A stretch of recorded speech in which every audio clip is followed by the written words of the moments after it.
anak-anak lama holot hampir di seluruh dunia. Kita lihat di sini ada dari Australia, ada Bang Hila dari Australia, dan juga beberapa saudara-saudara kita yang non lama holot. Ada Pak Tusrengka, saya harus dapat. Juga ada beberapa yang dari Jakarta, saya sapa untuk serta anak-anak lama holot yang ada di luar. Selamat malam.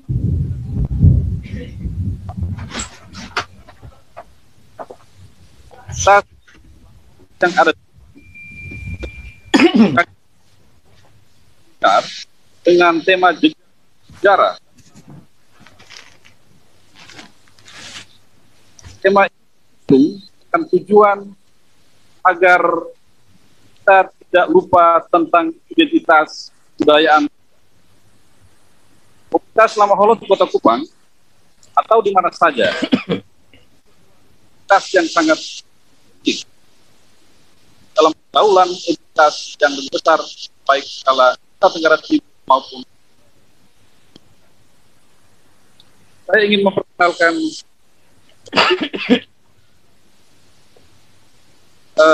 narasumber kita yang ada di depan ini. Ada di sebelah kiri saya ini ada Bapak Dr. Carolus Pak Dr. Di sebelah lagi ada Pak Mar.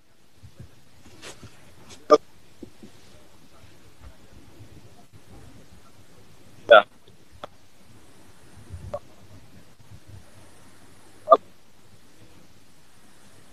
Oh, lama holot yang Kupang. Dia berasal dari Batam. Malam untuk Bapak Mas. Setelah Bapak Mas ini ada top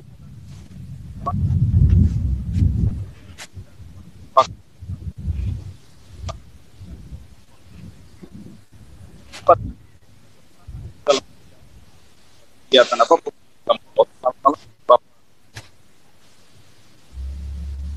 Baik, ini Ketua Lama Holot Kupang, John Kotan dari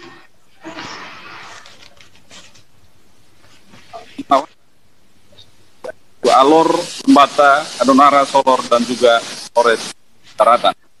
Malam Bapak.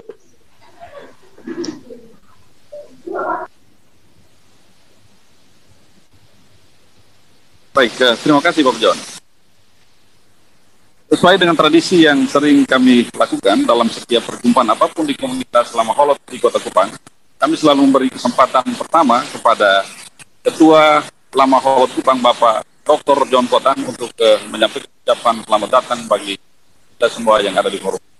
Bapak John, waktu dan kesempatan saya beri. Terima kasih. Malam ini Pak Sudar sangat saya hormati, Bapak Ibu kalian, baik yang ada dalam ruangan ini maupun berada dalam ruang tunggu mana saja berada. Selamat malam dan selamat ketemu. Malam ini memang dalam rangkaian kegiatan, dalam rangkaian acara halal bihalal dan juga perayaan Paskah bersama warga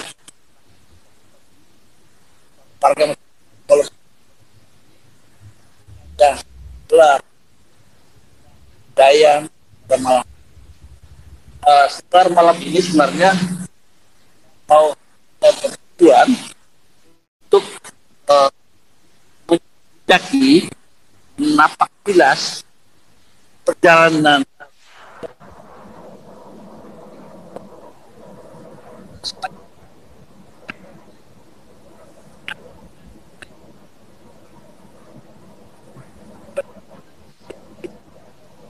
bagaimana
secara fisik dalam ruangan ini maupun lewat Zoom ini tentunya memberi semangat kita untuk kemudian mempertajam diskusi kita, kaya diskusi kita untuk mendapat rumusan yang bisa kita kembangkan dalam rangkaian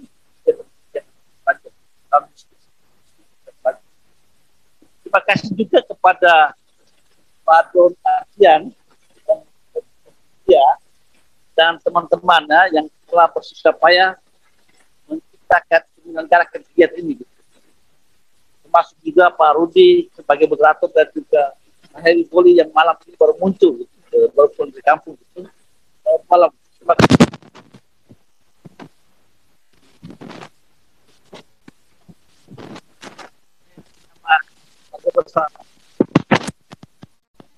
Selamat berdiskusi.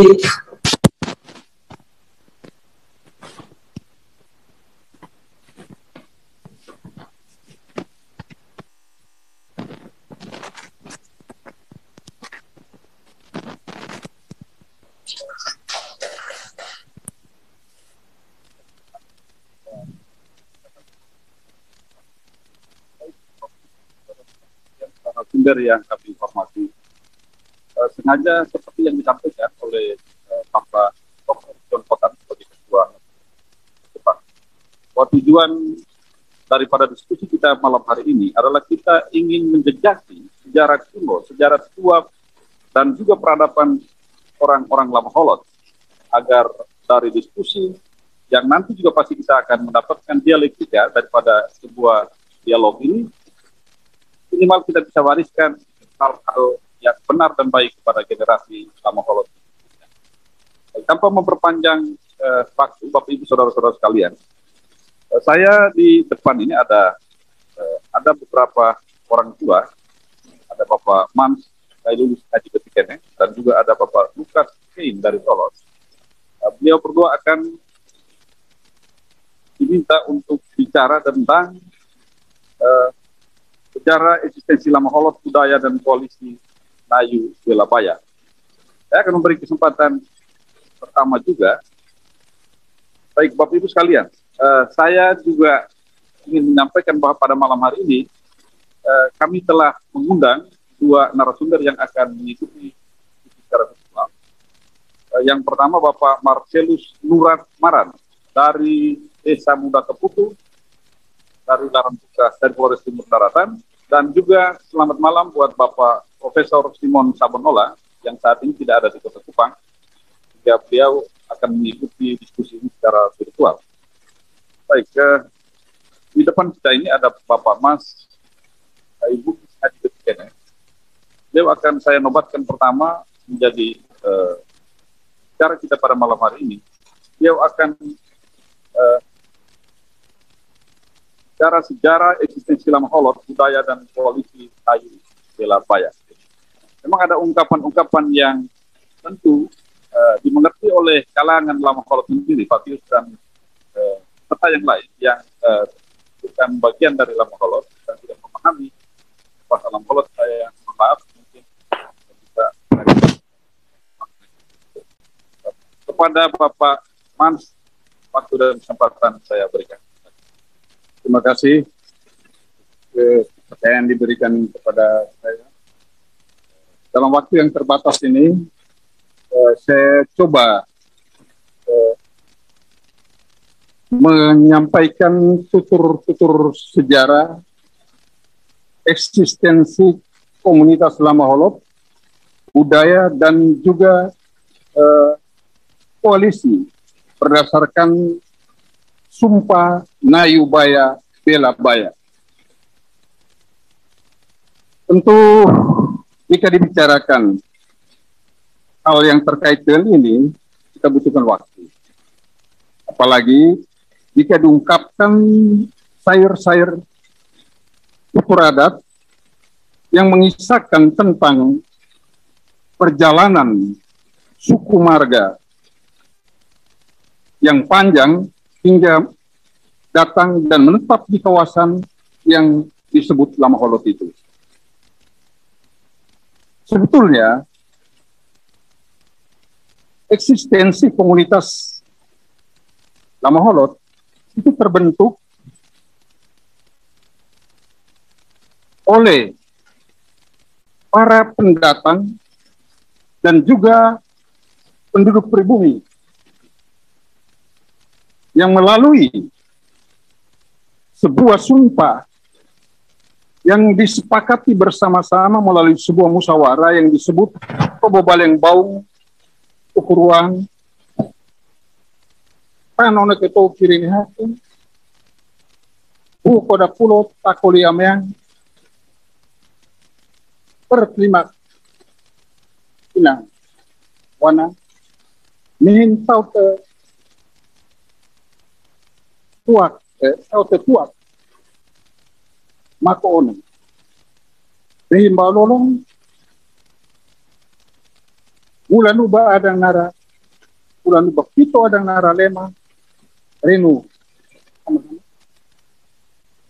Niam baru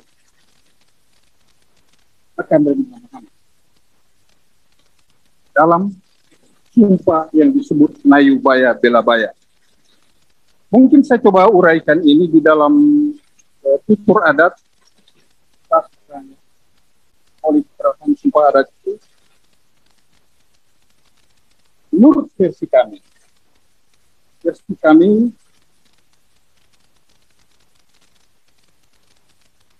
tulisan warisan leluhur buatan lewo pito naralema boleng lewo lema lewo pulo naman lolong suku mungkin boleng sila aleng boleh belum menjadi kami Nayubaya Belabaya buatan lewo pito naralema boleng lewo lema suku mungkin pito ila aleng gole lewo pulo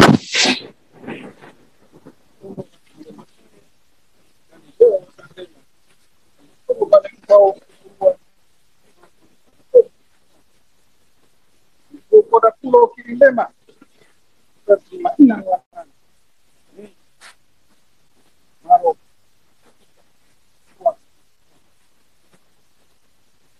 lebih himbau lolong kuman nama tuan Darahula Lalu maka hama-hama bulan buat selesai tahu damat Daraholotan Nayubaya Belabaya Ake maro tepo Ake maro bolak Tanto Pohala bolak hala Amana begenang itu koda Ake pekampasa ke bawang beli Mei ketika tetuak makom konengkai Behimbau lolonan dikai Amarenu rodikai Manggenang ana lodo ana tekasain lo bukan tanah tawa ikan jere jika diterjemahkan secara bebas bahwa ini adalah sebuah musyawarah dan mufakat bersama oleh warga pendatang suku-suku yang berlayar luar dari negeri seberang kerajaan negeri seberang menurut tutur lisan kami atas Sina Jawa Muti Malaka atas keling tanah Jawa dire Sanghyang Dewa Meru Lodo Pima dire Butung Don Lio Ternate Seranggorang Lodo Kei Timula Ramatan Lodo Lepang Batang Bolen Mita nama Lodo ini adalah peninggalan sair tutur kutipan rekaman pada bulan Juli 19 yang ditutur oleh 5 orang tua adat pemangku adat pemerintahan adat di Lewo Batung Lewo Pito Luba Pito Naralema dan juga dari Boleng Lewo Lema. Jika dituturkan waktu terbatas ini tentu kita tidak bisa menyampaikan secara keseluruhan. Tapi boleh saya terjemahkan secara bebas bahwa musyawarah dan mufakat tadi mereka membuat sebuah keputusan untuk bersumpah sekarang menjadi saudara, menjadi keluarga yang saling tolong menolong antara kita, baik di dalam perdagangan maupun di dalam kehidupan, melalui asimilasi, perkawinan, dan total yang disebut menjadi. Disitulah terjadi proses kristalisasi perkawinan lintas budaya yang membentuk eksistensi komunitas Lama Holot, sebuah kekuatan wilayah kepulauan Nusantara yang diperhitungkan dan disegani karena solidaritas dan keberanian. Kemudian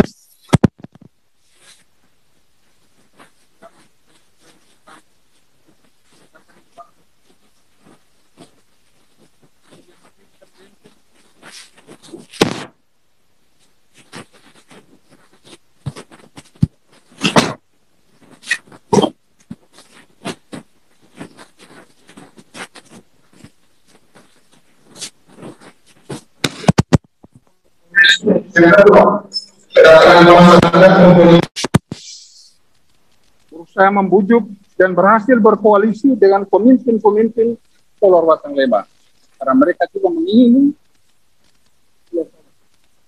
yang punya kekayaan alam cendana yang luar biasa.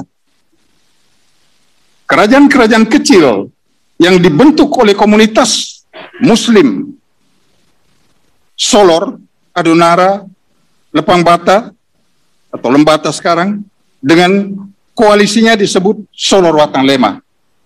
Yang pertama itu Lohayong di Pulau Solor, yang kedua Lama Kira di Pulau Solor, yang ketiga Lama Hala di Pulau Adonara, dan keempat Terong di Pulau Adonara, dan yang kelima Lebala di Pulau Lepang Bata, Lembata sekarang. Koalisi Lima Watang Solor bersama kekuatan tentara VOC atau Kompeni berhasil merebut benteng Portugis Lohayong, dan sejak itu kaum Kompeni VOC Belanda memulai. Di sini juga terjadi proses pemudaran pilar-pilar eksistensialisme kelamaholotan berdasarkan sumpah Nayubaya Belabaya selama lebih kurang 3,5 abad selama masa penjajahan Belanda, sehingga menyuramkan pilar-pilar eksistensialisme kelamaholotan itu yang begitu kompak dan begitu bersatu. Caranya yaitu mereka menerapkan politik adu domba dengan cara-cara infiltrasi, propaganda, agitasi, dan perang urat saraf di antara para pemimpin-pemimpin wilayah adat secara masif dan terstruktur di semua wilayah adat Lama Holot, dan menyulut permusuhan antara Paji dan Demong melalui pembagian wilayah.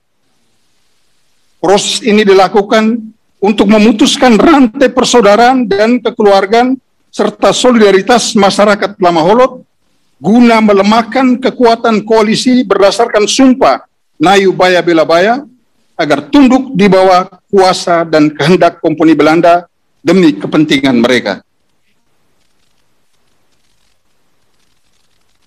Menyingkirkan para pemimpin-pemimpin dan pewaris kepemimpinan pemerintahan adat Atanimum Belan Raya Lewololong, serta perangkat-perangkat adat yang setia dan tetap teguh mempertahankan warisan budaya leluhur, serta sumpah Nayubaya Belabaya.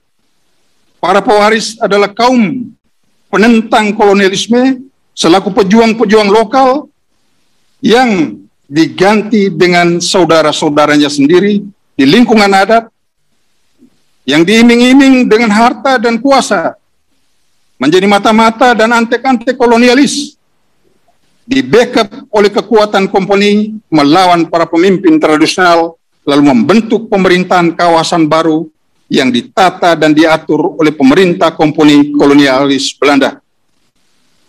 Kemudian zaman kolonialis ketiga, itu zaman masa pendudukan Jepang, tetapi itu tidak berlangsung lama, yang menguntungkan Lama Holot.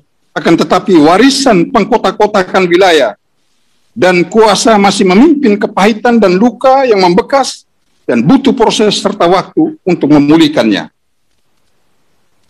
Yang ketujuh, zaman kemerdekaan Republik Indonesia.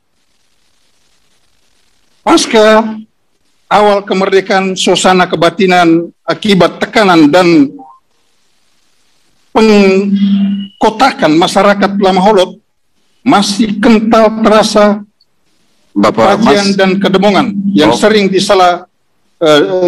sering dan selalu berseberangan dapat menyulut konflik. Pak Mas, saya ingatkan waktunya tinggal 2 menit. Tinggal 2 menit ya.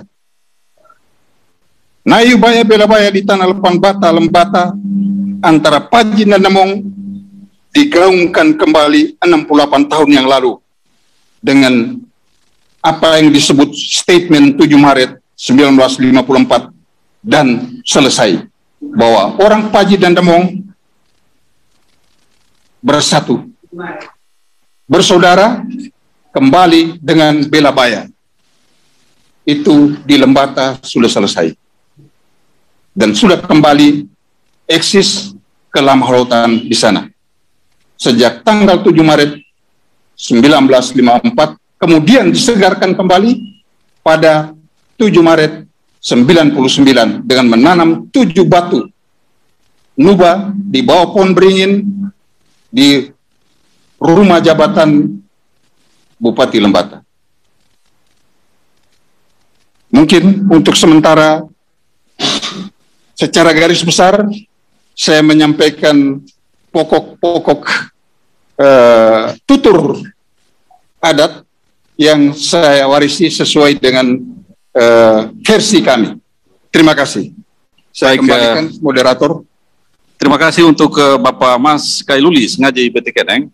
Beliau telah memberikan kita gambaran yang ya setidaknya belum komprehensif, tetapi secara garis besarnya sudah bisa memberi gambaran kepada kita. Ya, kita generasi muda tentu juga selama ini tahu untuk melakoni budaya Lama Holot.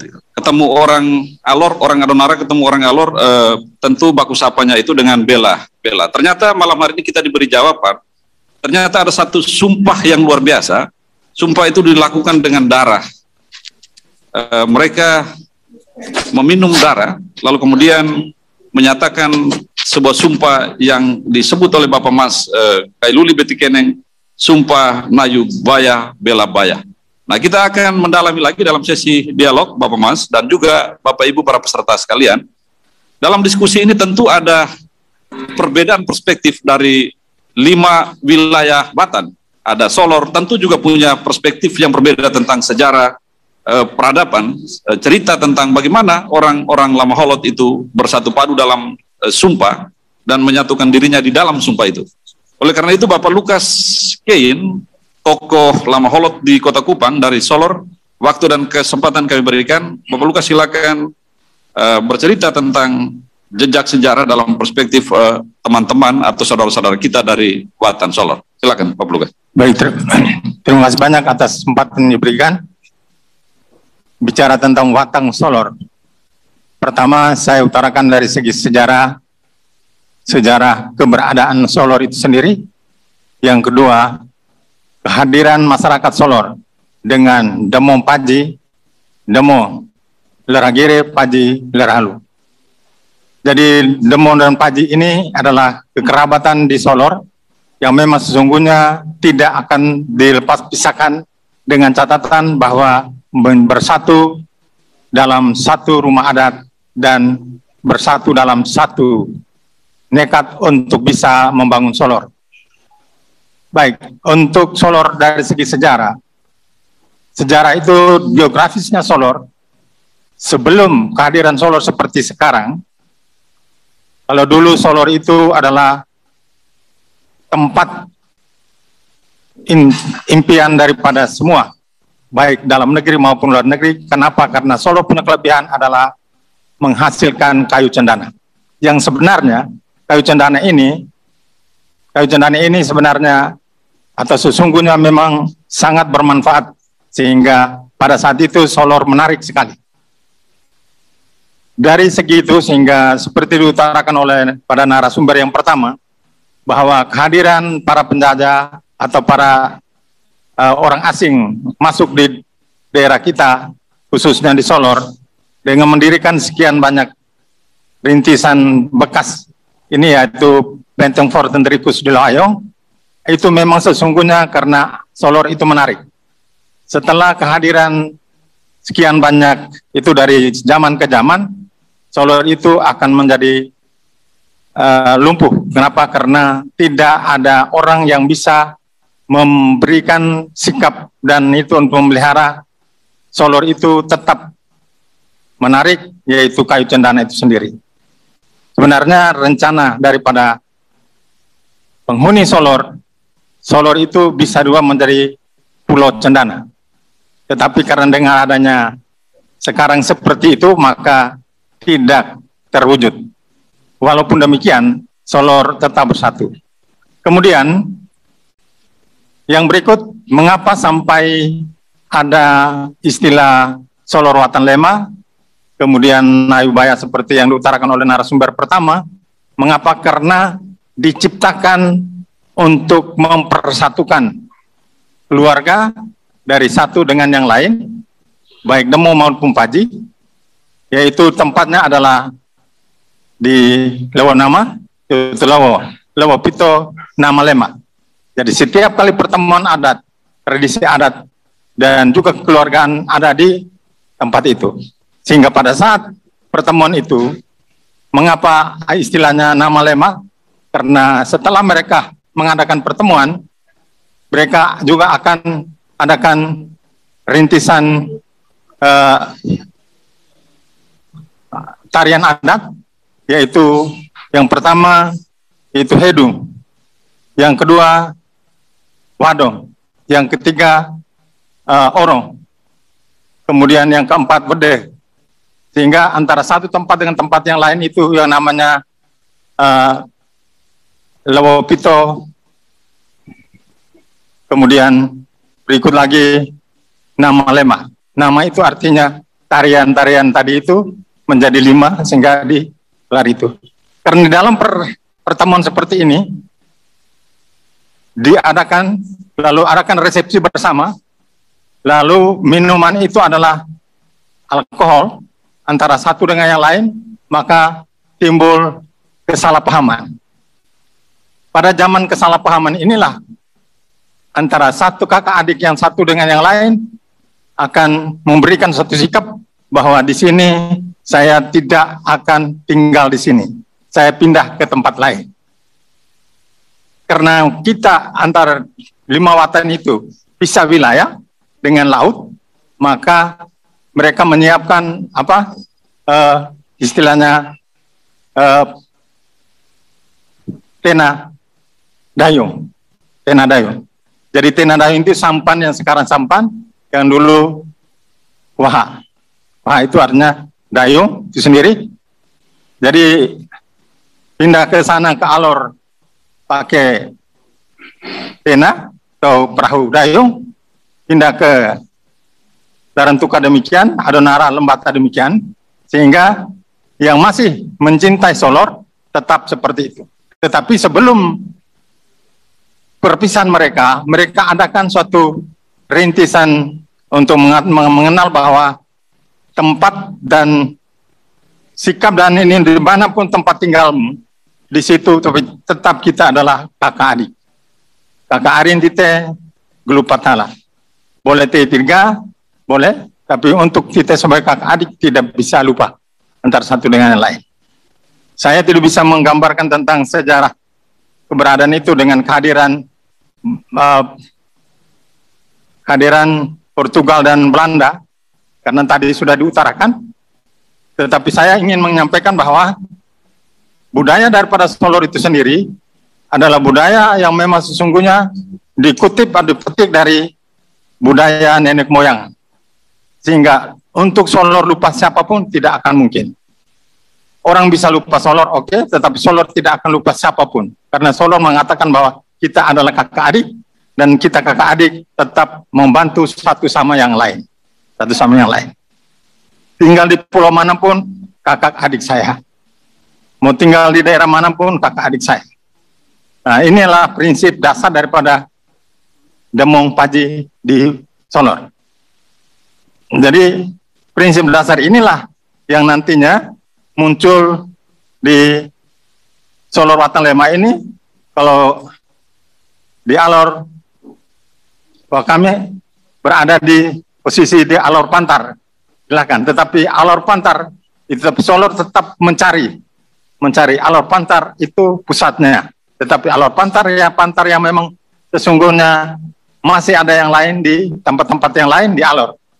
Larantuka demikian, Adonara demikian, Lembata pun demikian. Itu prinsip dasarnya. Karena pada saat perpisahan mereka, karena ada tradisi ada tadi, maka perpisahan mereka juga kukukan.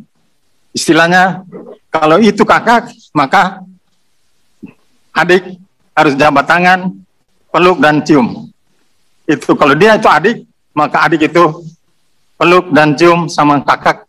Tapi adik lebih dulu cium baru kakak. Karena semua prinsip-prinsip ini menarik dan akan diwariskan pada anak cucu.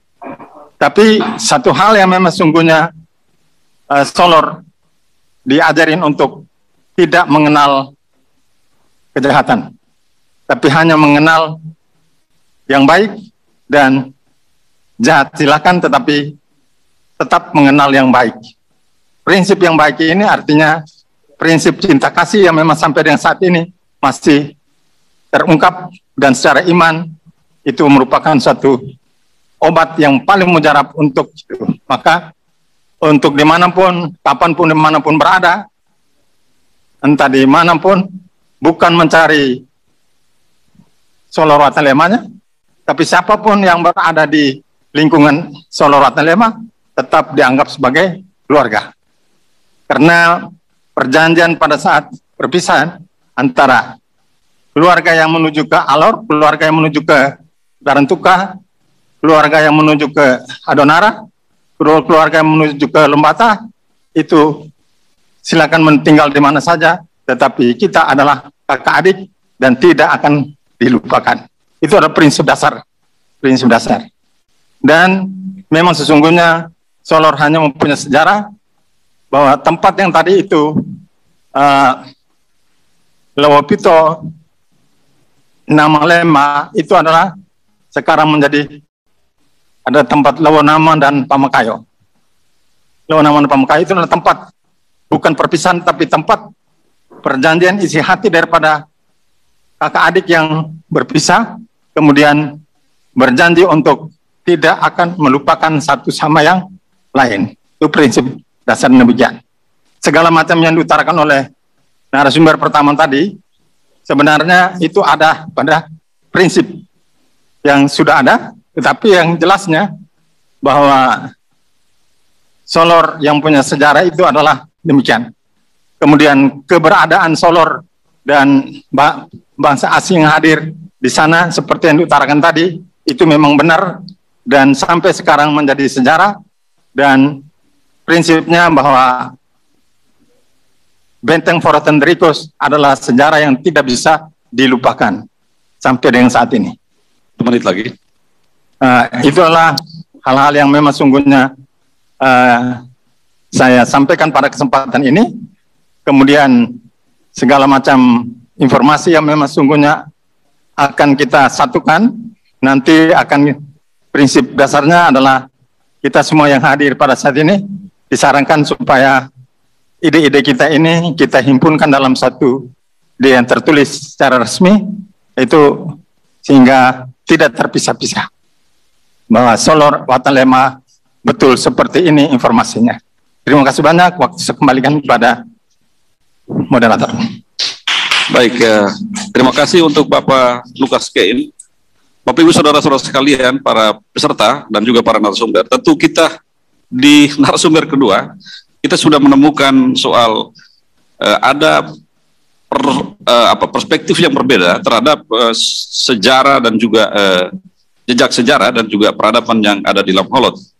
Tentu kita ingin mencari simpul-simpul yang bisa dipadukan agar kita bisa ke depannya bisa bercerita tentang Lama Holot secara utuh kepada generasi yang berikut.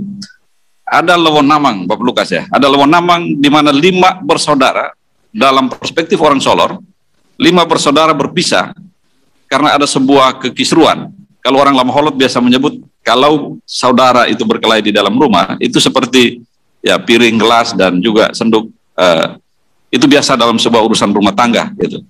Dan itu ternyata menjadi sejarah yang diceritakan secara turun-temurun oleh saudara-saudara kita yang ada di Solor, orang Lembata, orang Alor, orang Adonara, orang Larantuka, dalam pandangan Bapak Lukas Kane secara pribadi itu merupakan saudara-saudara sedarah yang kemudian bermigrasi dan menempati pulau-pulau yang ada di sekitar situ. Baik Bapak Ibu saudara-saudara sekalian, kita juga mengundang salah satu narasumber dari Lama Holot, dari Larantuka, dari Kampung Muda Kaputu. Beliau ini juga tokoh adat yang ada di Muda Kaputu di gugusan masyarakat Baipito, disebut dengan Baipito ya Pak Marianus. Kita mengundang Bapak Marcelus Nuratmaran. Saya ingin konfirmasi Bapak Marcelus Nuratmaran sudah ada di room ini. Halo Bapak Marcelus.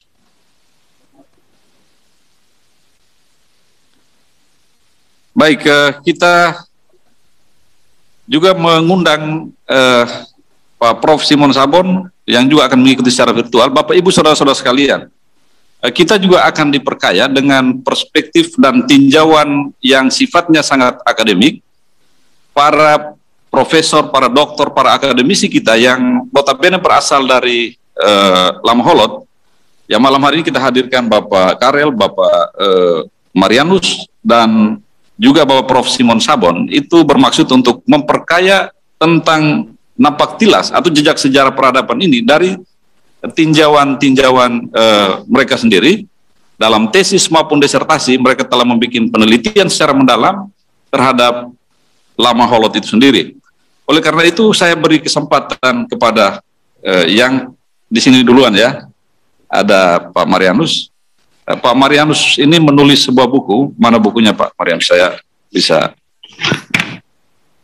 Ya, ini bukunya berwarna merah. Hak Asasi Manusia dalam Masyarakat Komunal Lama Holot gitu. Ya, tidak memperpanjang kata, Bapak Marianus waktu dan kesempatan langsung saya berikan untuk bisa mengelaborasi apa yang pernah dikaji, pernah ditulis di dalam buku ini. Silakan Pak Marianus. Baik, terima kasih Bung Rudi sebagai moderator. Bapak Ibu warga Lama Holot dan Bapak Ibu warga negara Indonesia yang ada di seluruh penjuru tanah air dan dari seluruh penjuru dunia. Dari Jakarta saya lihat ada Bapak Thomas Atal Lajar, penulis senior. Dari Australia saya lihat ada Bung Hila. Dari Filipina saya lihat Tuan Popong MSF. Dan dari berbagai tempat. Selamat malam dan selamat bergabung dalam forum diskusi ilmiah ini.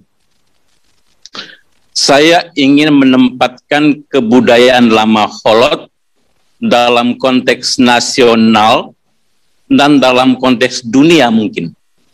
Begini, tahun 98 itu ada reformasi, pemerintahan otoritarian berakhir dan diganti dengan pemerintahan demokratis. Salah satu tonggak dari pemerintahan demokratis adalah dilakukannya amandemen terhadap Undang-Undang Dasar 1945.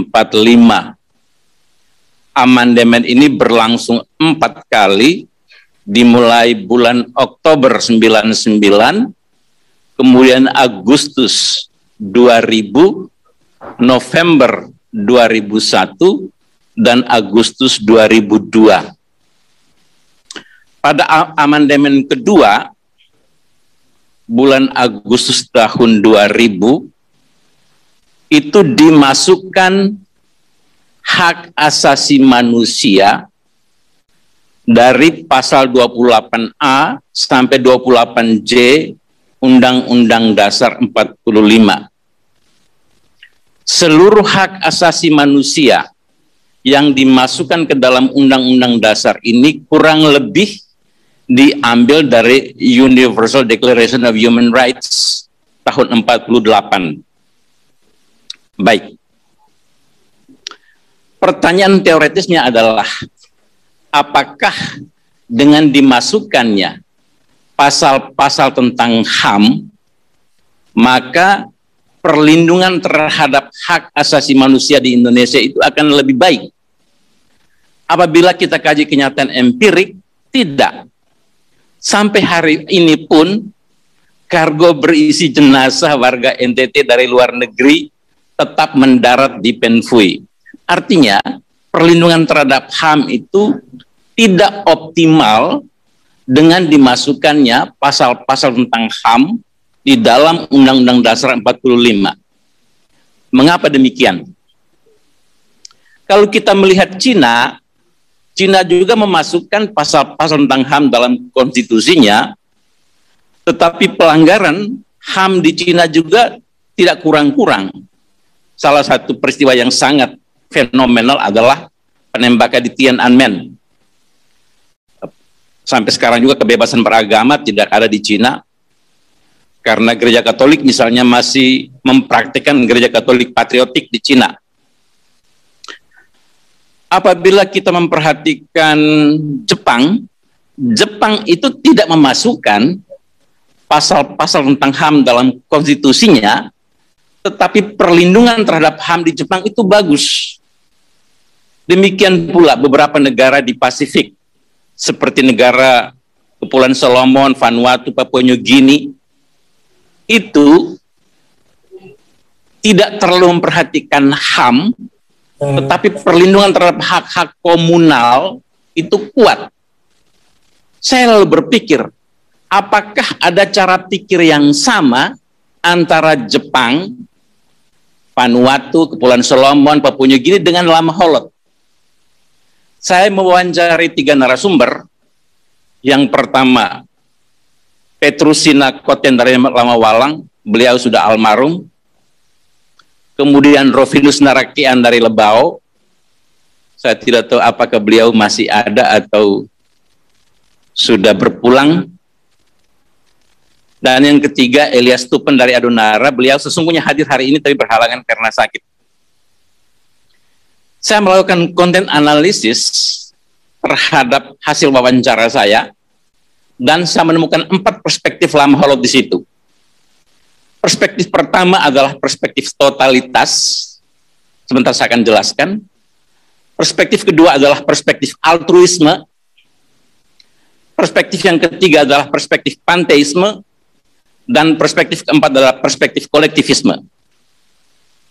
Perspektif totalitas adalah suatu cara pandang yang tidak melihat realitas secara parsial, tetapi secara menyeluruh. Dalam bahasa Arab misalnya, kita tidak hanya memperhatikan lain lau, tapi juga waran rai. Bukan hanya nigun teti, tapi juga wanan lali. Bukan hanya peten pali, tapi hukut bauk. Jadi itu adalah bagian-bagian yang komplementer yang membentuk totalitas. Nah, dalam kaitan dengan hak, orang tidak bisa ngomong hak tanpa memperhatikan kewajiban. Nah, kalau kita melakukan konten analisis terhadap teks-teks Lama Holot akan kentara bahwa apa yang kita sebut sebagai HAM itu wataknya sekunder. Yang primer adalah kewajiban untuk memelihara hak-hak orang lain. Jadi misalnya, kalau dalam HAM disebut hak untuk hidup, di dalam Lama Holot disebut kewajiban untuk memelihara kehidupan bersama. Kalau di dalam HAM disebut hak negara, kewajiban negara untuk melindungi anak-anak, maka dalam adat Lama Holot dikatakan kewajiban orang tua untuk melindungi anak-anak. Kurang lebih demikian kalau kita ngomong perspektif pertama yang kita sebut totalitas. Perspektif kedua adalah altruisme. altruisme adalah cara pandang yang memperhatikan kepentingan orang lain, bukan kepentingan diri sendiri, meskipun konsep altruisme itu tidak selamanya positif. Begini ceritanya. Kalau ada kumpul keluarga, saya mempunyai kewajiban moral untuk datang. Meskipun saya uang tidak ada, saya akan berusaha meminjam uang dari teman-teman agar bisa hadir dalam acara kumpul keluarga. Supaya apa? Supaya saya tidak kehilangan muka. Jadi, secara positif, altruisme adalah cara pandang untuk memperhatikan kepentingan orang lain. Tetapi secara negatif, altruisme juga berarti mencari siasat agar saya tidak kehilangan muka karena memperhatikan kepentingan umum. Kira-kira begitu. Jadi kalau saya mengutip teks adat misalnya, saya kutip di sini,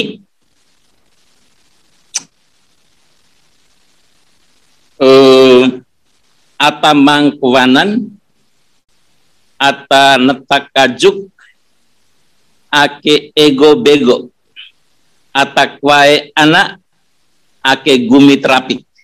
Artinya jangan menggeser batas-batas kuma dan ladang. Jangan juga mengganggu istri dan anak orang. Itu adalah cara pandang di mana hak-hak orang lain harus saya hormati. Itulah yang kita sebut sebagai altruisme. Cara pandang yang ketiga adalah panteisme.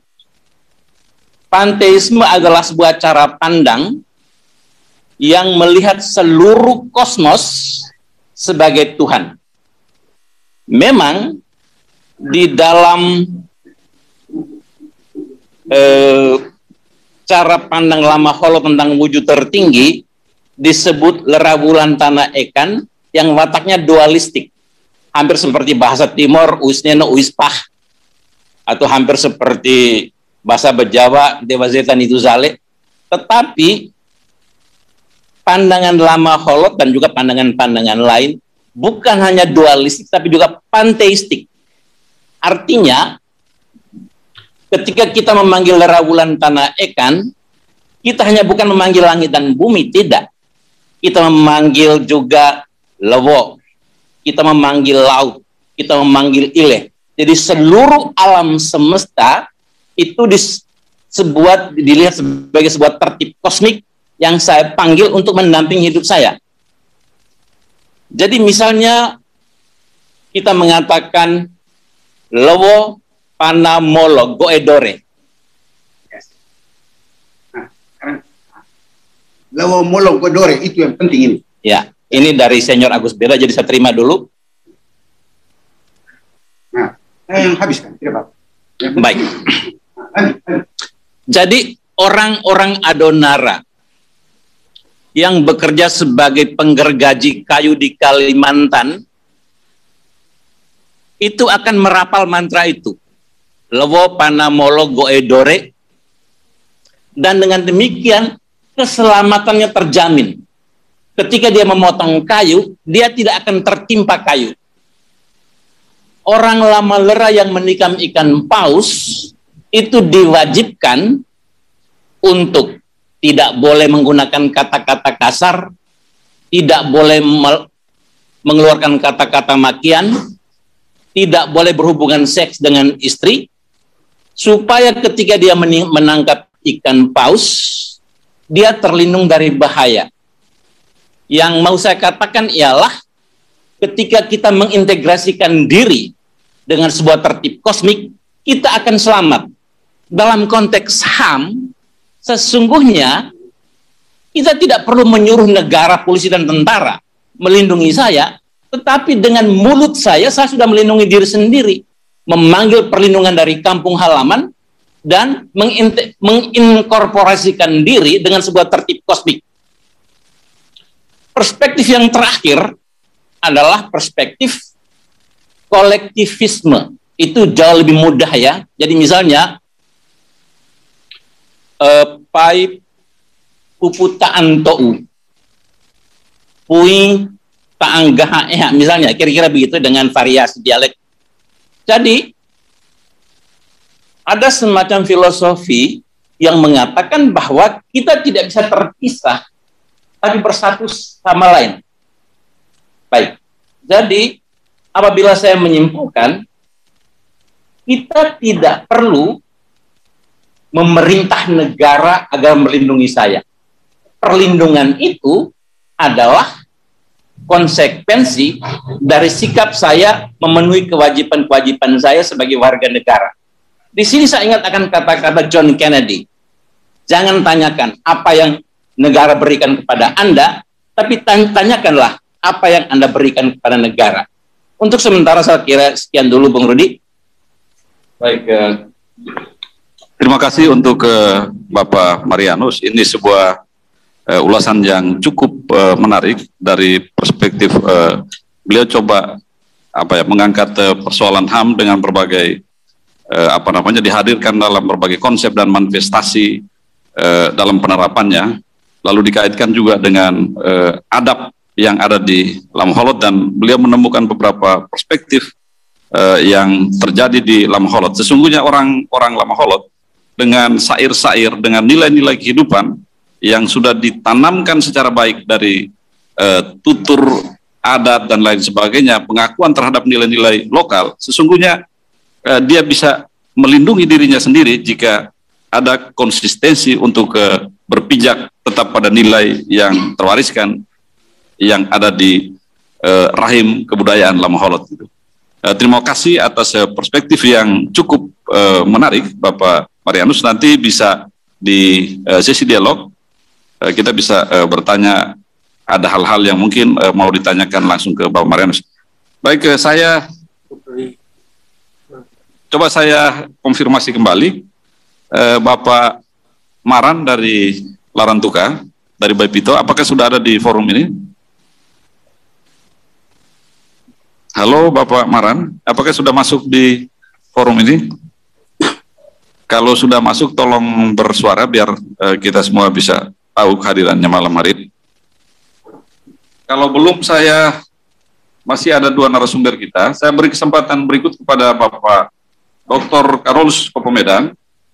Beliau akan memberikan perspektif yang juga ini dari dari mungkin hasil kajian atau riset yang pernah beliau lakukan soal pemetaan wilayah sosial budaya Lamholot dalam implikasinya terhadap dinamika dan kehidupan bermasyarakat, khususnya di wilayah Lamholot. Waktu dan kesempatan saya berikan kepada Pak Carolus. Baik, terima kasih Amarudi selaku moderator, Bapak dan Ibu sekalian, baik yang ada di ruangan ini yang hadir secara langsung maupun yang hadir secara daring. Saya melihat bahwa forum ini sangat luar biasa karena ada begitu banyak kakak Ari, Opalap, Inabine, Wahangka yang berada di mana-mana, hadir di ruang pertemuan ini, sekalipun kita berbicara atau menyapa secara daring. Bapak dan Ibu sekalian, saya pada kesempatan ini mencoba untuk memberikan sedikit informasi terkait pemetaan kawasan sosial budaya Lamholot dan implikasinya terhadap dinamika kehidupan bermasyarakat. Tadi dari Watan Lembata, Watan Solor, maupun juga narasumber akademisi Pak Marianus sudah berbicara banyak tentang Lamholot. Ada satu hal yang barangkali perlu kita menyamakan persepsi begitu soal siapa sesungguhnya orang Lamholot itu. Dari pembicaraan tadi masing-masing menceritakan tentang keberadaannya, tentang asal-usulnya, baik di Lembata, Solor, Adonara, maupun juga Lembata dan Alor Pantar. Ini 5 watan ini masing-masing pasti menceritakan kisah asal-usulnya secara berbeda-beda. Tetapi dari cerita tadi, saya boleh merangkumnya bahwa yang namanya orang Lamaholot itu ada merupakan paduan dari beberapa kelompok. Kelompok yang pertama itu kelompok yang pertama itu adalah kelompok Ilejadi. Kalau kita menggunakan istilahnya Pak Mas Betekening tadi, kelompok Woka apa tadi Pak Mas? Woka atau Ilejadi, atau Ilejadi Woka Dewa. Itu adalah kelompok orang Lamaholot yang merupakan orang pertama, ya, orang pertama yang hadir di bumi Lamaholot, baik di Flores Daratan, di Solor, Adonara, dan Lembata Alor Pantar. Lalu yang kelompok yang berikut adalah kelompok Sina Jawa. Kelompok Sina Jawa ini adalah kelompok yang datang dari barat, yang kita istilahkan dengan Sina Jawa. Ini mungkin Sina itu Cina, ya, Cina dan Jawa gitu. Jadi kelihatan banyak saudara-saudara kita wajahnya seperti orang Jawa itu mungkin karena blasteran dengan orang-orang Jawa. Ada kelompok ini datang lalu kemudian bergabung dengan kelompok yang pertama tadi. Kemudian yang berikut adalah kelompok Kerokopukan. Kelompok Kerokopukan ini adalah kelompok masyarakat yang bermigrasi dari Kerokopukan, ya. Kerokopukan itu adalah salah satu tempat atau satu pulau di ujung timur Lembata, dekat Pantar Alor. Sehingga kenapa kita mengatakan bahwa Alor Pantar itu adalah bagian dari Lamaholot, itu juga karena kita lihat dari asal-usul ini, sebagian besar datang dari sana. Ada sebagian yang memang katakanlah dari Ambon, Maluku, kemudian Kerokopukan, kemudian datang. Ada juga dari Ambon lewat tempat lain, kemudian datang di bumi Lamaholot. Itu namanya Kerokopukan. Lalu kelompok yang keempat itu adalah kelompok lain-lain. Ini ada banyak, ya. Ada banyak kelompok yang juga masuk ke dalam ini. Jadi ini adalah 4 kelompok yang kita rangkum, kita gabung menjadi satu kelompok besar yang kita sebut dengan Lamaholot, suku Lamaholot. Bapak dan Ibu sekalian, tadi sudah ada cerita dari Solor dan Lembata. Saya mencoba sekedar contoh juga asal-usul dari Adonara, yang ini sebetulnya kita berharap Ama Elias bisa menceritakan, tetapi karena beliau tidak ada sehingga saya coba menggambarkan secara singkat di slide berikut.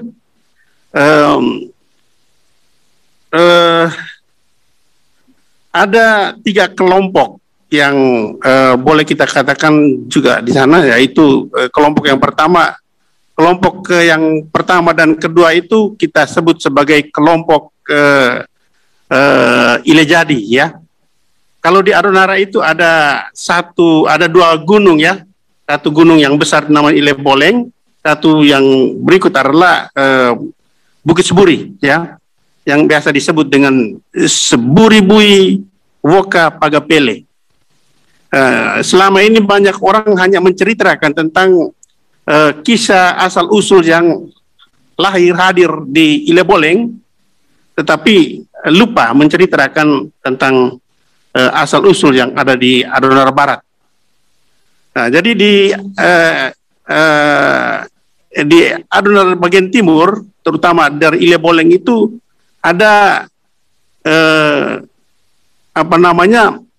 manusia pertama yang kita sebut namanya Kawaeso de Bolen dengan Kelaki Adopehan, yang kemudian melahirkan ada beberapa anaknya, Kia Karabau, Laba Ipejarang, Mado Palitale, Beda Geriniha, Duli, Lia dan Labi, Kia Lalitokan, dan Sui Bukutaran.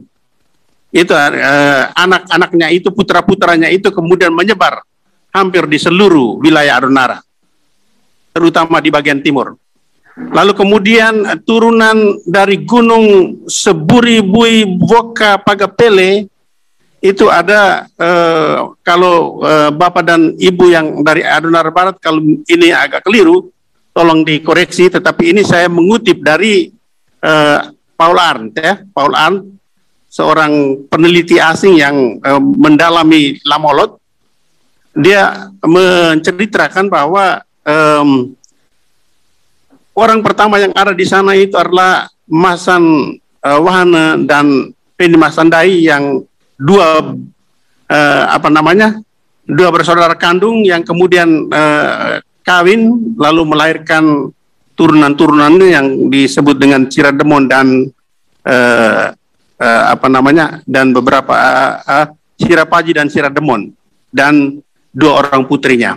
Lalu kemudian ada turunan dari lain-lain selain itu adalah misalnya dari Seram Ambon yang kemudian menamakan dirinya Lama Tokan Seran Goran atau Goran Tokan, atau juga dengan nama lain. Ya, banyak yang dari Seram tetapi tidak menyebutkan nama secara khusus seperti ini, ada juga. Lalu kemudian ada dari Bima Nusa Tenggara Barat yang kita sebut dengan suku Kore Bima dan lain-lain. Minta maaf saya tidak bisa sebutkan satu persatu, tetapi itulah turunan yang ada di Adonara, di Watan Adonara. Selanjutnya,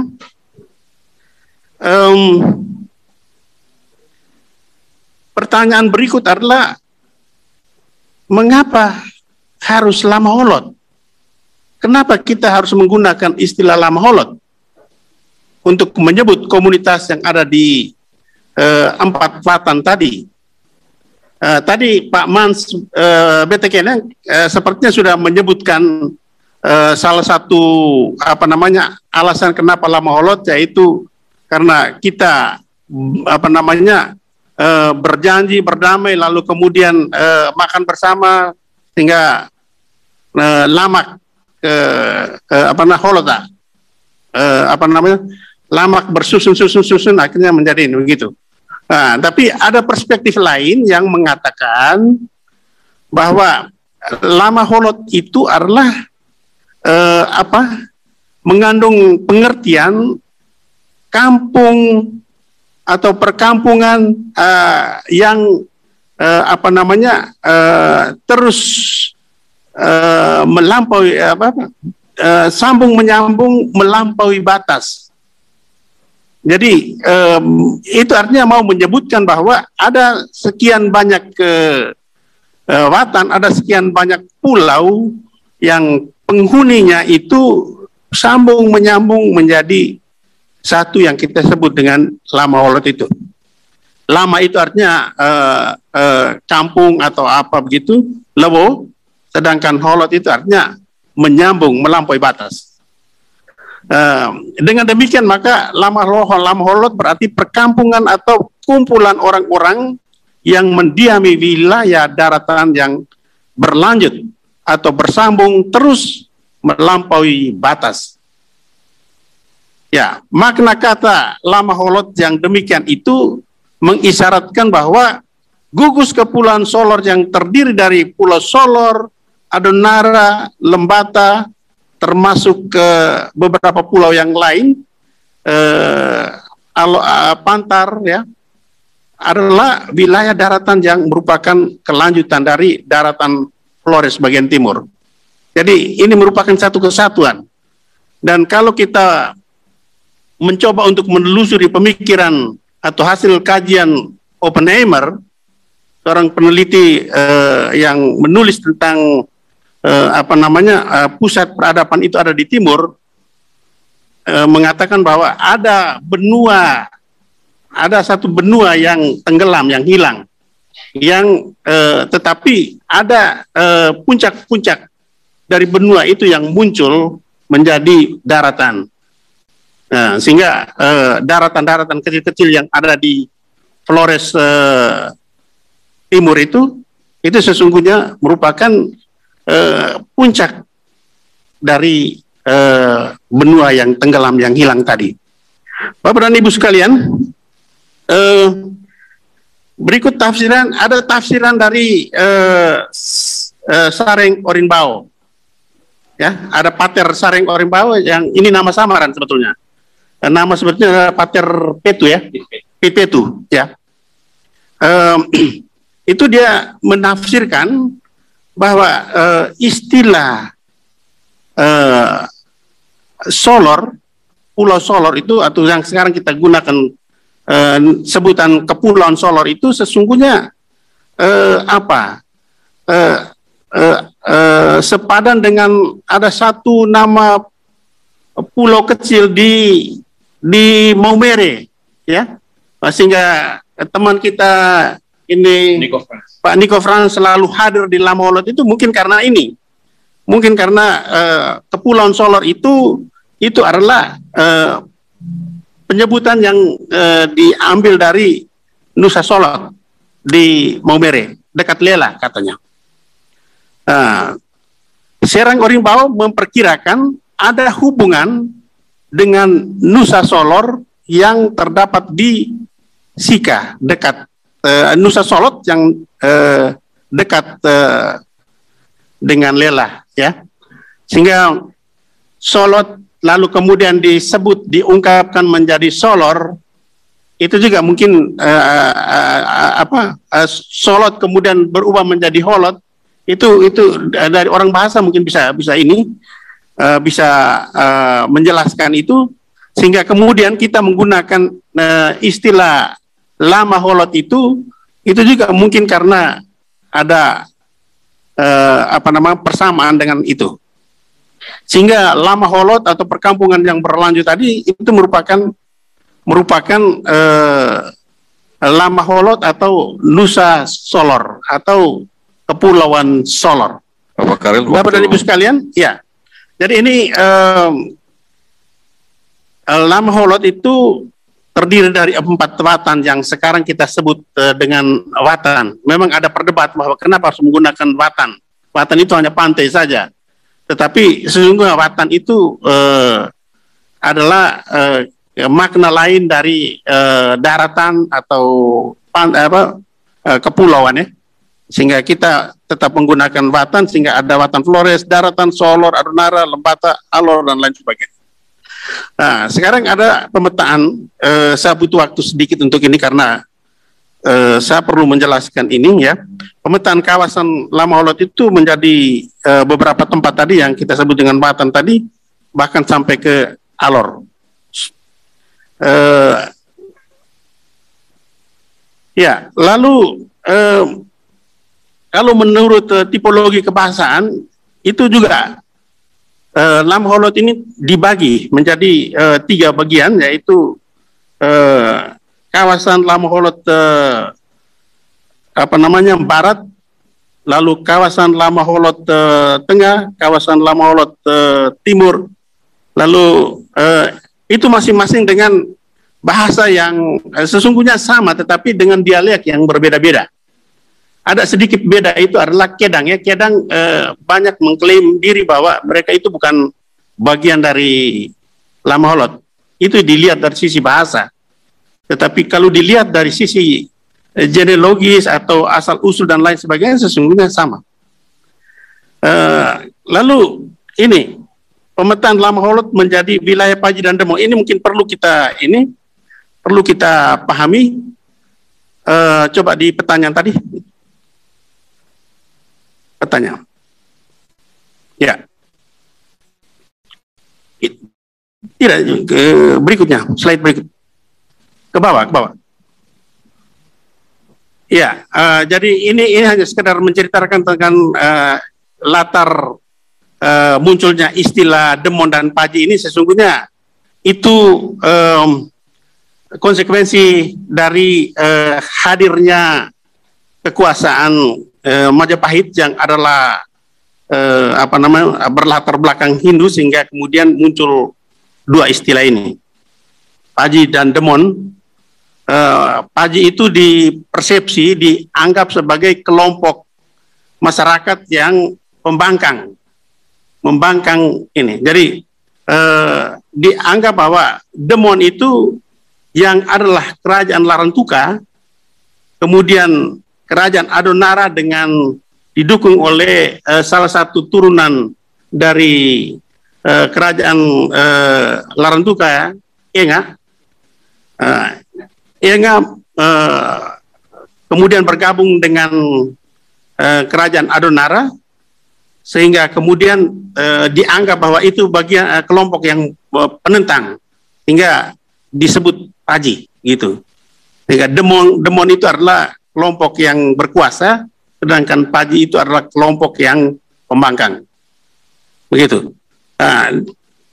Lalu kemudian masing-masing berusaha untuk memperluas wilayahnya di peta berikut. Nah, itu.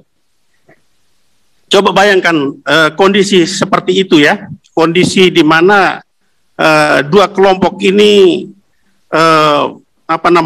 memiliki wilayah yang membaur ya.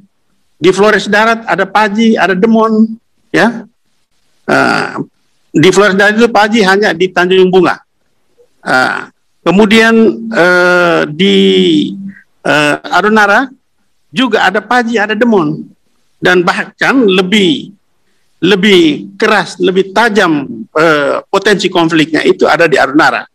Ya, sekalipun sekarang sudah tidak lagi, tapi dulu itu sangat luar biasa. Kemudian di Solor terbagi dua, Solor Timur Paji, Solor Barat Demon. Lalu lebih rumit lagi Lembata. Lembata juga ada sebagian besar Paji, ada sebagian besar Demon.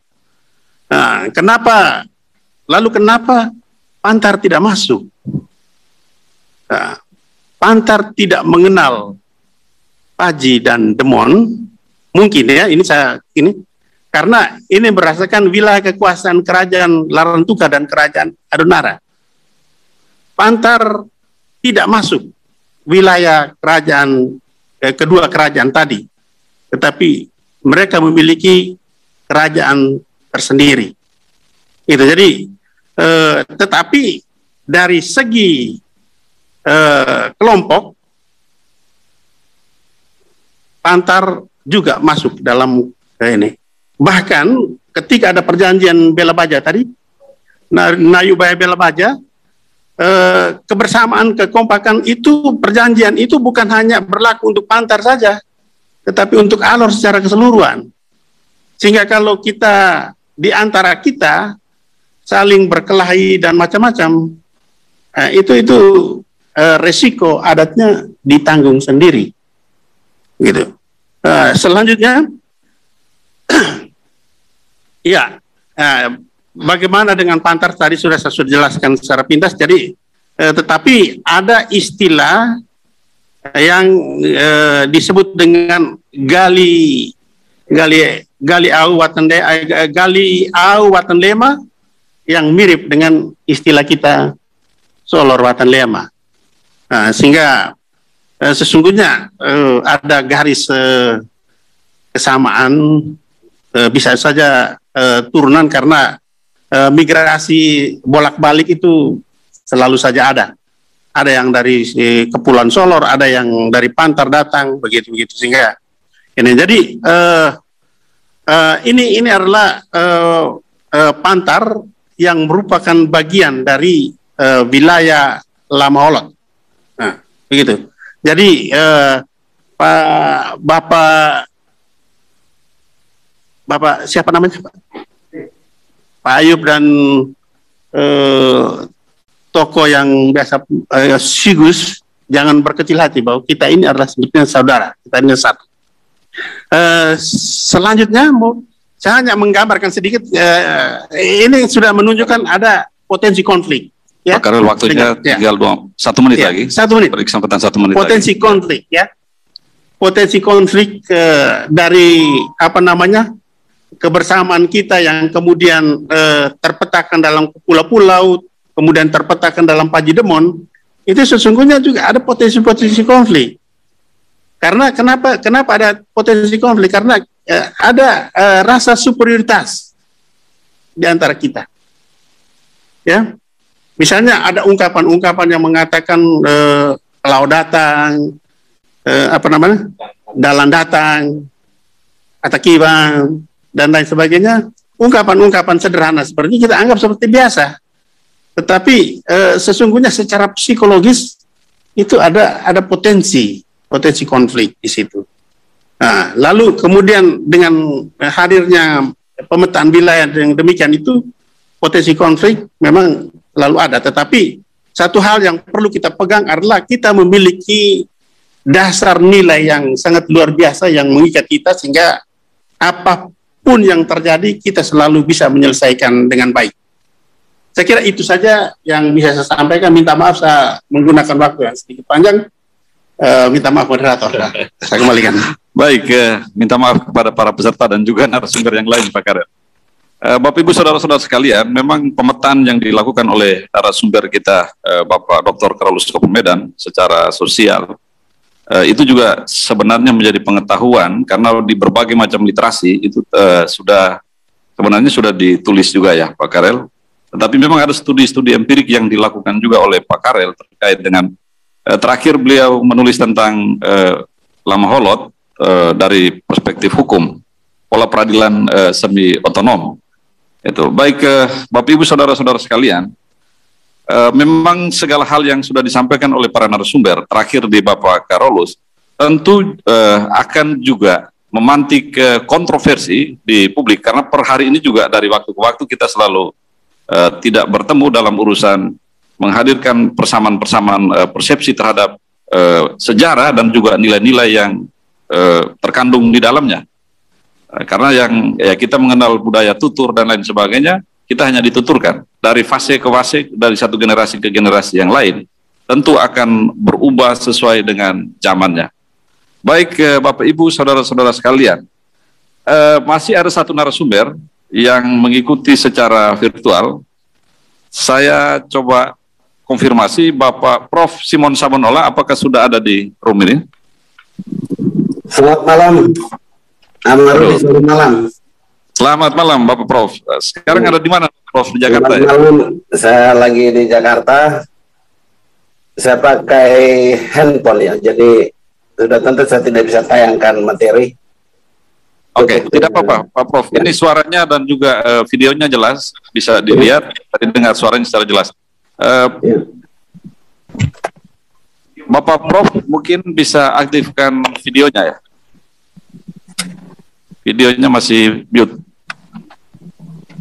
Baik, Bapak Ibu sekalian, Profesor Simon Sabonola akan membawa kita dalam satu sub topik kita pada malam hari ini, budaya Lama Holot dalam dinamika perubahan.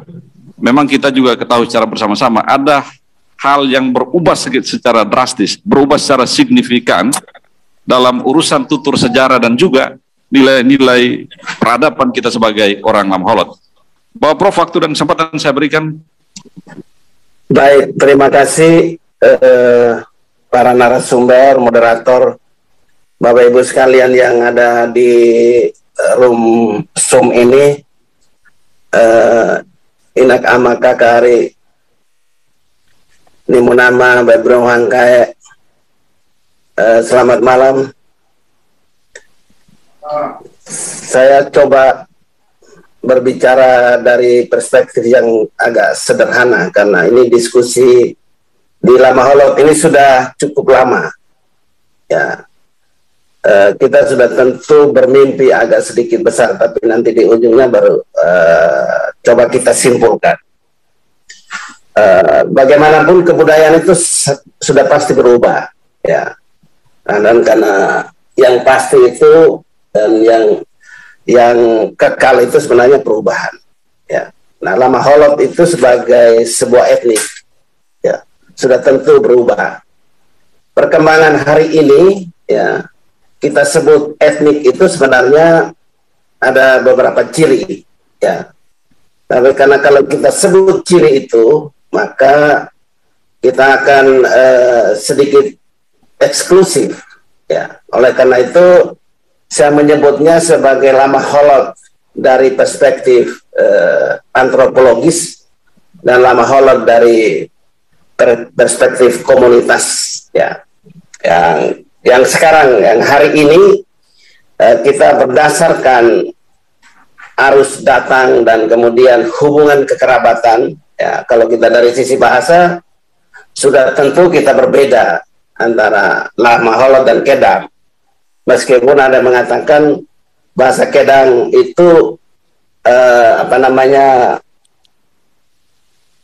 ada hubungan dengan bahasa Lama Holot. Tapi sudah diuji berulang-ulang, saya juga mengujinya berulang-ulang, ya. Lama Holot dan Kedang itu berbeda bahasa, ya. Bahkan sejumlah peneliti menyebut tipologinya berbeda. Saya menemukan perbedaan dari berbagai bentuk gramatikal, ya. Lalu kemudian diuji secara leksikostatistik dan glottokronologi. Tahun pisah antara Lama Holot dengan Kedang itu terlalu jauh yang tidak bisa ditelusuri dan tidak bisa dijajaki, sehingga duanya berbeda. Nah, tapi saya sekali lagi tidak berbicara itu dari sisi bahasa akan membuat Lama Holot itu eksklusif dari Kedang dan Alor, ya. Maka saya mengatakan arus datang dan kekerabatan, ya, menyebabkan Lama Holot itu dikonsepsikan secara lebih luas, konsep yang diperluas, yang mencakup Lama Holot itu sendiri, Kedang, Alor, dan juga Larantuka, ya. Larantuka, jangan dilupakan itu, ya. Nah, Lama Holot sebagai kumpulan orang, ya, dan Lama Holot sebagai satu etnis, ya, sudah tentu ada dulu, sekarang, dan nanti kita harapkan tetap eksis Lama Holot, ya. Nah, tugas kita hari ini sebenarnya bukan melihat ke belakang saja, tapi kita berpikir bagaimana hari ini, ya, kondisi Lama Holot itu, ya. Saya tidak melihat banyak hal karena waktunya terbatas. Sebagai sebuah guyub budaya, orang Lama Holot itu meski memiliki keutamaan dan nilai, ya. Nah, kita lebih tertarik bicara casing, ya. Padahal kita ingin mempertahankan Lama Holot itu dari segi nilai dan keutamaan-keutamaannya. Nah, nilai itu rekaman, endapan, dan sekaligus ekspresi yang berciri Lama Holotan, sekaligus menuntun orang-orang Lama Holot, kita semua, Anda, saya, ya, untuk mau, berani, dan rela berkorban demi mempertahankan nilai-nilai itu.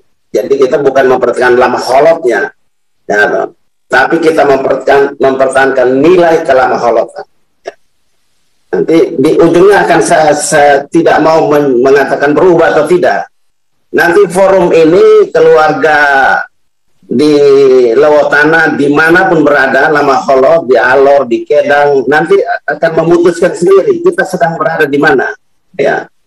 Saya jelaskan beberapa hal saja, ya.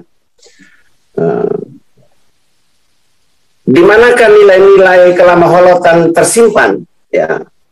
Jadi kalau nilai itu tersimpan di dalam, kalau handphone itu kalau isinya, casingnya itu gagah, ya loh, tapi isinya itu jelek misalnya.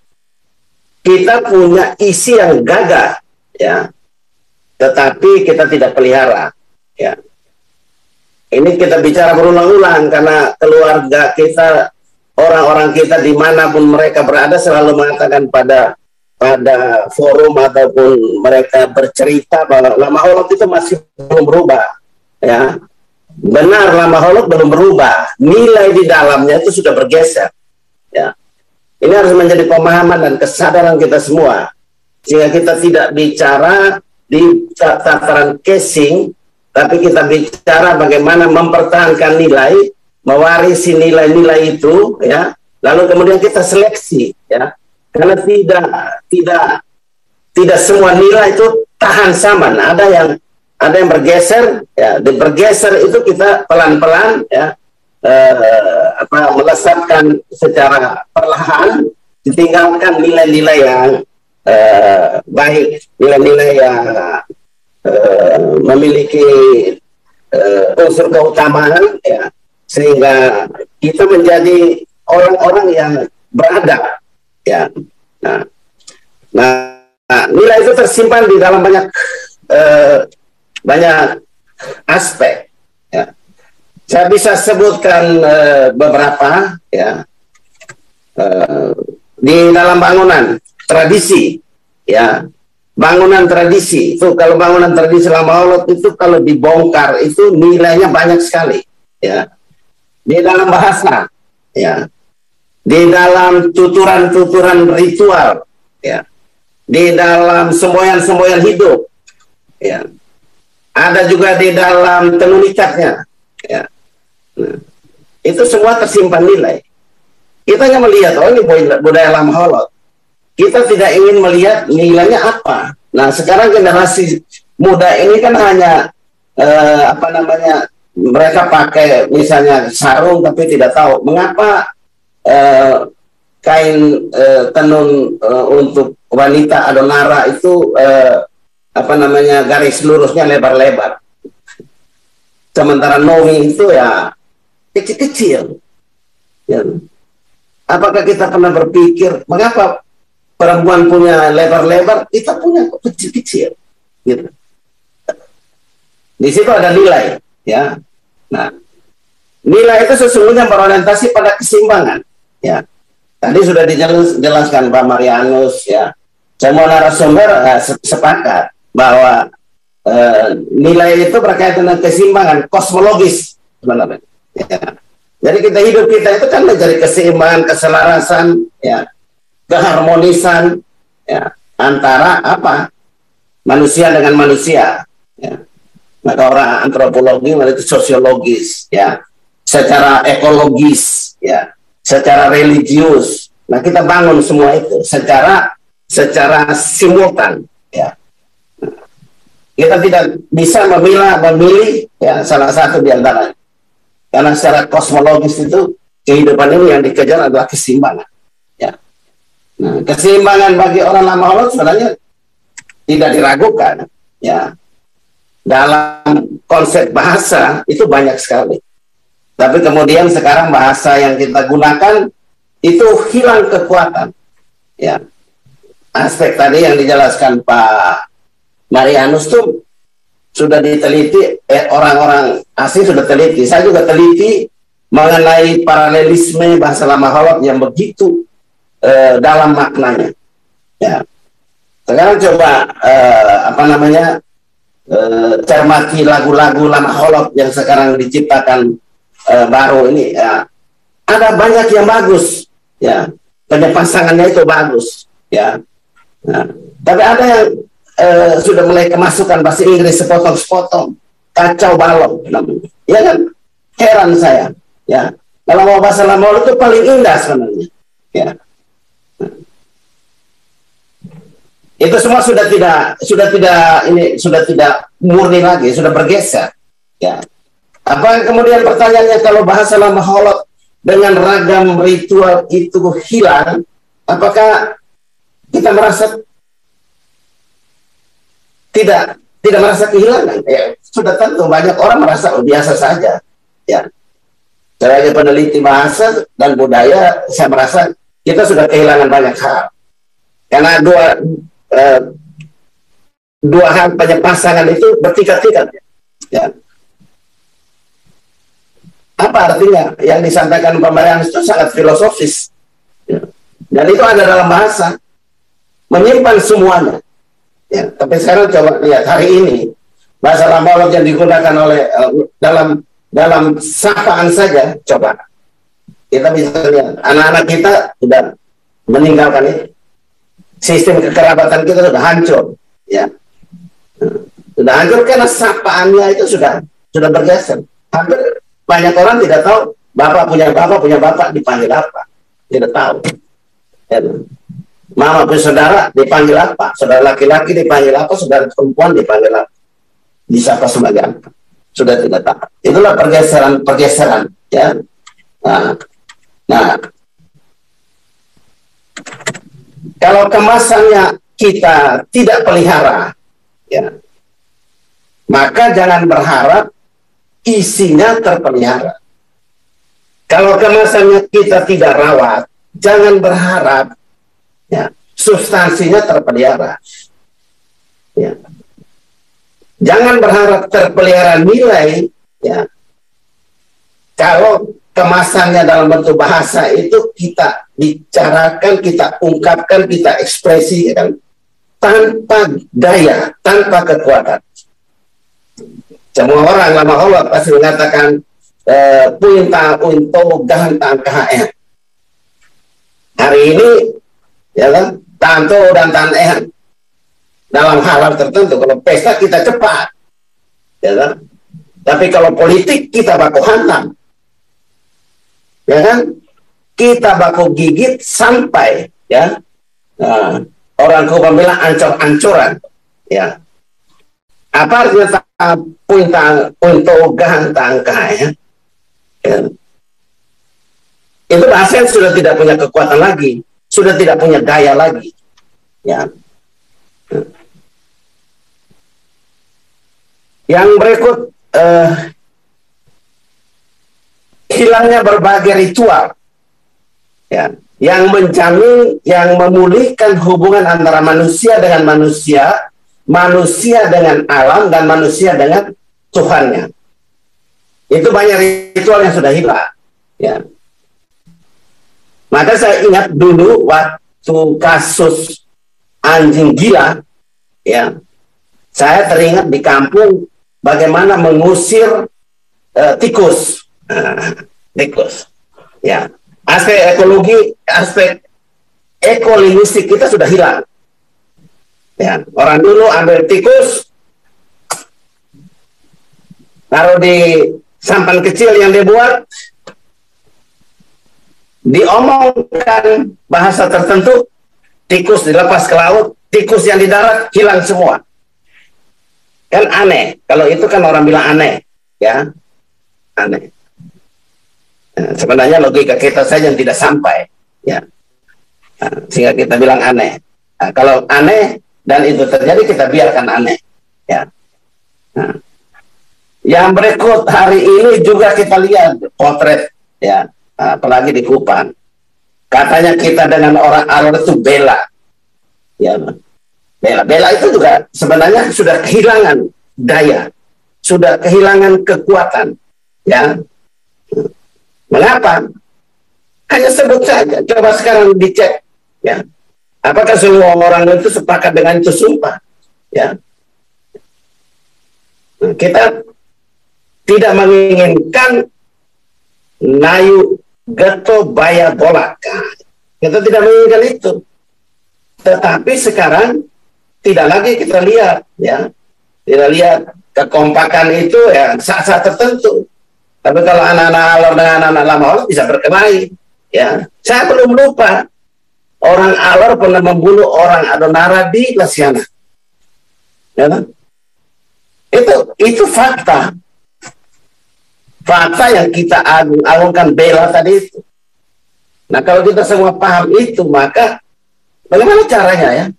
Nah, kita mesti terakhir itu harus menulis sebuah naskah untuk dikonsumsikan oleh semua orang Lama Holot, ya.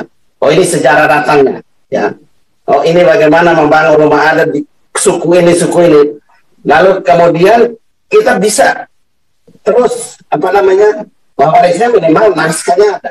Ya, sekarang ini kan banyak tulisan-tulisan lepas, ya, Pak Marianus, Pak Karel, saya, banyak lagi Pak Kris, ya, banyak orang menulis dari perspektif yang berbeda dengan persepsi yang berbeda, ya, lalu kemudian ya tersebar ya secara tidak tidak masif, ya banyak orang tidak baca. Nah, rumah adat kita di Lama Holot, saya tidak terlalu ikuti di Alor, di Kedang, tapi di Adonara sebagian besar sudah mulai tidak menggunakan bahan-bahan tradisi, ya. Nah, itu sedang kita mencurigai alam, ya, mencurigai alam. Oh, jangan-jangan nanti satu ketika alang-alang tidak ada, bagaimana, ya kan? Curiga terhadap alang-alang terhadap alam yang menyediakan alang-alang itu akhirnya sudah kita buat dari besi, ya kan? Buat dari besi tembok, ya. Nah, kalau perlu jendelanya aluminium, gitu. Lalu kemudian apa nilai yang hilang? Banyak sekali yang hilang. Kalau itu saya sangat concern terhadap yang itu, ya, karena banyak sekali nilai yang hilang, ya. Terutama nilai-nilai kebersamaan, kohesi sosial kita hilang. Mengapa? Kalau buat dari bahan tradisi, tiangnya digali oleh suku ini, alang-alang dipotong oleh suku ini, talinya disiapkan oleh suku ini, diangkat oleh suku ini, maka ada kebersamaan yang realistis, kebersamaan yang nyata, bukan dalam omong-omong, ya. Dan biasanya orang omong-omong, kita pada taraf omong-omong saja, ya. Nah, itu yang sekarang tidak ada orang khawatir itu, ya. Hilang relasi, ya. Kampung, hubungan kampung, ya. Nah, lewo kakak aring, ya, lewo nayubaya, ya. Itu semua sudah mulai kabur-kabur. Jadi tadi saya sepakat, ya. Pak Beranas bilang jangan tunggu negara melindungi, kita bisa melindungi diri sendiri dengan membangun kembali, ya, memulihkan kembali relasi antar kampung, ya. Sehingga tidak terjadi konflik. Waktunya? Ya, itu nilai, ya. Tinggal 2 sampai 3 menit. Ya, oke, tinggal 2 menit, Pak Rudi, ya. Silakan. Oke. Pertanyaannya, ya. Apakah hari ini, ya, kita sudah cukup dengan kondisi ini dan percaya diri, ya, bahwa nilai yang terwariskan oleh leluhur, diwariskan oleh leluhur kita, ya, kita teruskan untuk kehidupan modern, ya. Kita diajarkan untuk tegak berdiri, ya. Nah, kalau berdiri itu lama holot kata ono wohok, ratap berdiri lurus dia. Tapi kemudian, ya, kita lalu menjadi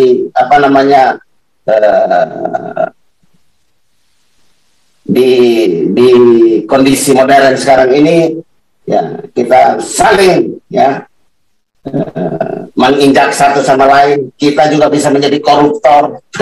Dan apa nilai yang kita sumbangkan, apa nilai yang kita nyatakan sehingga orang mengatakan bahwa Lama Holot oke, ya, daripada kita kemudian menuai stigma-stigma, ya, hanya dengan kita dibilang orang Lama Holot itu rata-rata keras, ya, kasar, ya.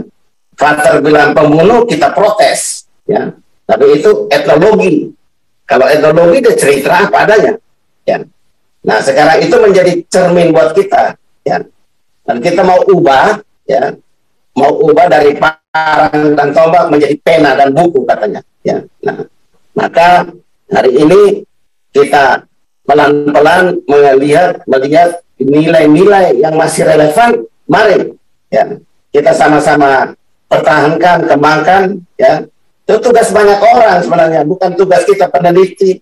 Ya, kita bicara selesai, tapi kemudian di stakeholdernya di kampung sana itu, di anak SD, dia sudah mulai bahasa Indonesia, dia tidak tahu bahasa daerah, kacau kita, ya, kacau. Jadi ini membutuhkan kerjasama semua pihak. Ya, jadi sekali lagi terakhir saya mau katakan budaya itu ada, ya, nilai itu ada dan harus dipahami, tapi tidak cukup itu. Nilai itu harus diimplementasikan. Ya. Jadi kalau orang mengatakan sesuatu itu berharga, itu harus dijaga. Ya. Kalau kita mengatakan ini pohon keramat, tidak boleh kencing di bawah pohon itu.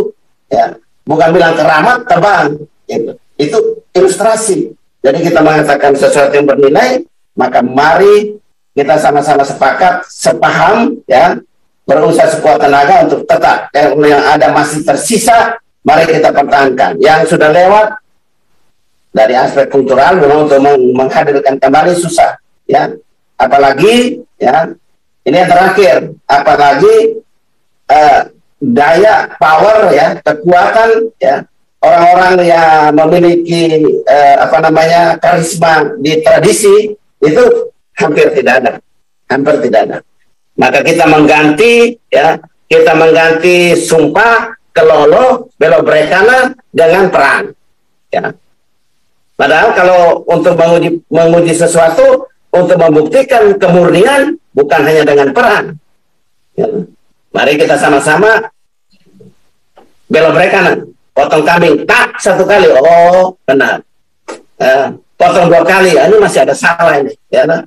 Kalau kita rebut tanah ini, barangkali bukan engkau punya, ya, saya punya. Tapi kekuatan itu, definisi sumpah itu hampir tidak kelihatan lagi sekarang. Sehingga orang menganggap, ya, terakhir kalau tidak bisa perang saja. Perang solusinya bukan. Ya, perang tanding bukan solusinya. Solusi definisi itu macam-macam. Ya, jadi itulah kira-kira kondisi kita hari ini. Ya, mungkin terakhir saya ajak Pak Kara dan teman-teman Pak Marianus, ya, semua kita yang bisa menulis sedikit-sedikit, barangkali dibikin topik yang teratur, ya, sehingga kita pelan-pelan menata menulis mulai dari aspek sejarah, aspek arah datangnya orang-orang kita. Tapi yang penting adalah bagaimana casing-casing, ya, alat-alat peranti-peranti untuk menyimpan nilai itu mari kita tulis, ya, kemudian kita yakinkan kepada semua orang, terutama orang nama Holot, bahwa inilah tempat menyimpan nilai-nilai, ya, supaya kita bisa mempertahankannya demi anak cucu kita. Saya kira itu Pak Rudi, Bapak Ibu sekalian, mungkin tidak terlalu lengkap, ya, karena waktu kita terbatas. Terima kasih, selamat malam untuk semua. Oke, baik, terima kasih untuk Pak Prof. Simon yang mengikuti diskusi ini secara virtual. Memang Pak Prof, dari semua paparan saya teringat seorang budayawan dalam sebuah orasi kebudayaan, Pak Radar Pancadana. Dia mengingatkan para sastrawan muda agar menghasilkan karya-karya itu digali dari mantra-mantra lokal yang sebenarnya terkandung di dalam wilayah peradaban kita masing-masing gitu. Yeah. Karena di situ pesan nilai yang luar biasa sebenarnya. Tapi per hari ini karya-karya sastra ataupun karya seni apapun perlahan-lahan seperti yang disampaikan oleh Pak Prof sudah mulai meninggalkan identitas kebudayaannya gitu. Memang kita semua, mungkin para narasumber di situ juga ada satu pertanyaan dari Pak Prof tadi, apakah per hari ini adab kita sebagai orang Lama Holot, persatuan kita sebagai orang Lama Holot dalam konteks nilai dan peradaban yang panjang, sejarah yang panjang, apakah ya secara casing kita ketemu di mana-mana kita menyebut saudara kita dengan sebutan bela, mengingatkan kita pada seperti yang Pak Mas katakan tadi, ada sumpah bela baja dan lain sebagainya. Tetapi apakah itu hanya lip service, ataukah nilai itu juga membenam atau tertanam di dalam diri kita masing-masing yang menyebut diri sebagai orang Lama Holot? Ini pertanyaan reflektif yang bukan hanya untuk para narasumber dan kami yang ada di tempat ini, tetapi semua peserta yang mengenakan entitas diri sebagai orang Lama Holot. Mari kita secara bersama-sama melakukan refleksi. Baik Bapak Ibu sekalian, saya coba satu narasumber lagi. Ini sebenarnya penting ya, Bapak Marcelus Nurat Maran. Pak Robert, apakah beliau sudah bisa dikonfirmasi? Oh ya, oke, baik. Beliau ada di sana, di Desa Muda Keputu. Memang ada kendala yang akhirnya tidak bisa hadir.